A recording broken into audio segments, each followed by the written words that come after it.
Salam əziz izləyicilər. Mən Sənəm Əliyeva, təhsil mütəxəssisiyəm, beynəlxalq təcrübəyə malikəm və 2016-cı ildə Estoniyada təhsil sahəsi üzrə ilin adamı seçilmişəm. Sizə dəstək olmaq istəyirik. Bugün sizinlə öz təcrübəmi bölüşürəm.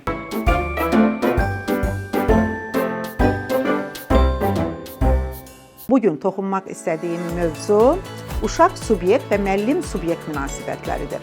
Biz uşaqla işləməyə başlayanda unutmamalıyıq ki, uşaq bizim bərabər hüquqlu tərəfdaşımızdır.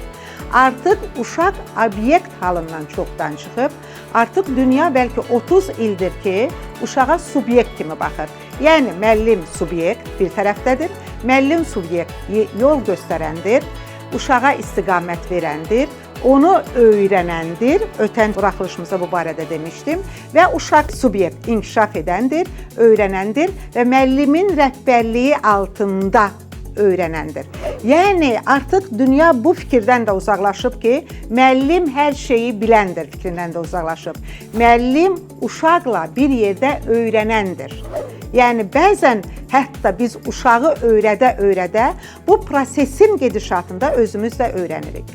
Heç də sir deyil ki, bugün dünya layihə əsaslı təhsilə köklənib və məktəbəqədər təhsil də layihə əsaslı təhsil yolunda inkişafını aparır. Layihə əsaslı təhsil nədir? Burada mən sizə qısa şəkildə layihə əsaslı təhsilin strukturunu vermək istəyirəm. Birinci əsas fikrim odur ki, layihə əsaslı təhsilin strukturu 2 mərhələdədir. Birinci mərhələnin birinci bəndi planın hazırlanması. Bu nə deməkdir? Qrupun, söhbət məktəbəqədər təhsil ocağından gedirsə, qrupun müəllimləri və dayəsi bu 3 şəxsdir. 3 şəxs bir masa arxasında oturur və bir qərar verir.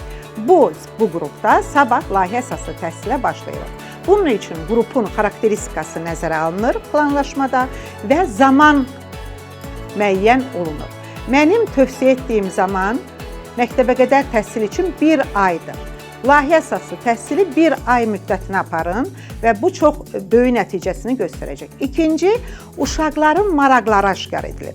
Uşaqların maraqları necə aşkar edilir? Hər bir müəllim müşahidəçidir. Bunu hamınız bilirsiniz. Bunu mən sizə deməklə heç bir sirri açmıram.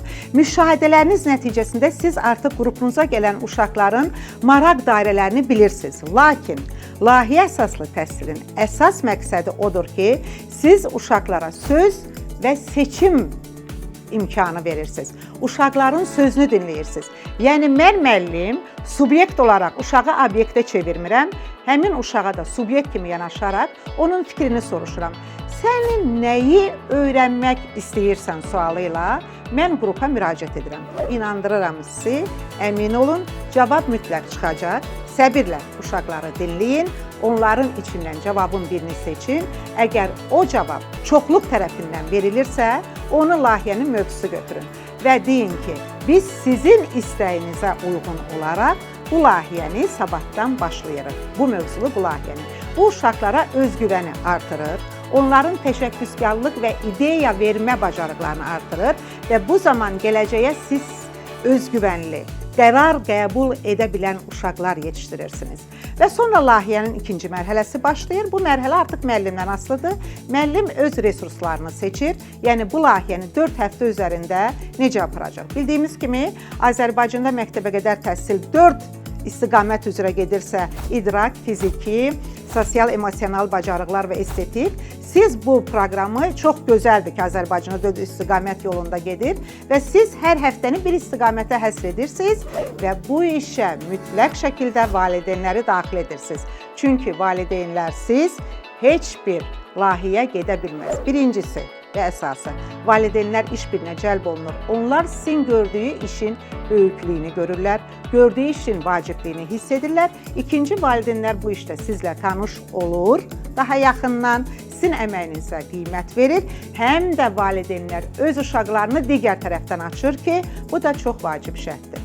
Layihə 1 həftə üzərində davam edir və layihə bitdikdə bunun sənədləşməsi prosesi gedir.